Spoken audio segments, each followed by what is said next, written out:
అన్నమయ్య జిల్లా రాజంపేటలో జిల్లా కేంద్రం డిమాండ్తో ఉద్యమం ఉవ్వెత్తున సాగుతోంది.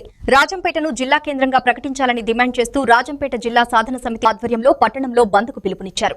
తెల్లవారుజామున 5 గంటల నుంచే జేఏసీ నాయకులు రాజంపేట ఆర్టీసీ బస్టాండ్కు చేరుకుని బస్సులను నిలిపివేశారు. బంద్కు మద్దతుగా పట్టణ వ్యాప్తంగా దుకాణాలు, పాఠశాలలు, ప్రభుత్వ కార్యాలయాలు స్వచ్ఛందంగా మూతపడ్డాయి. దీంతో రాజంపేటలో జనజీవనం పూర్తిగా స్తంభించింది. ఈ సందర్భంగా జేఏసీ నాయకులు మాట్లాడుతూ అన్ని వస్తువులు కలిగిన రాజంపేటను జిల్లా కేంద్రంగా ప్రకటించేందుకు రాష్ట్ర ప్రభుత్వం వెంటనే స్పందించాలని డిమాండ్ చేశారు. గతంలో ముఖ్యమంత్రి నారా చంద్రబాబు నాయుడు రాజంపేటను జిల్లా కేంద్రంగా చేస్తామని ఇచ్చిన హామీని నిలబెట్టుకోవాలని వారు కోరారు. డిమాండ్ నెరవేరే వరకు ఉద్యమాన్ని మరింత ఉధృతం చేస్తామని హెచ్చరించారు.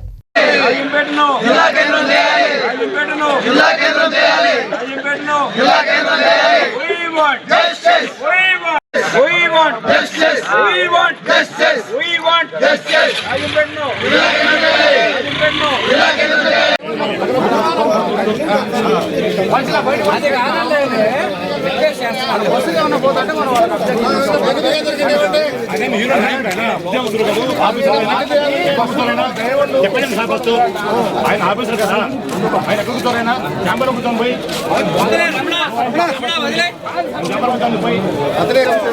మీ అందరి మీ ప్రాముఖ్యం కదా, మీ సమస్య కూడా ఇది అవుతుంది.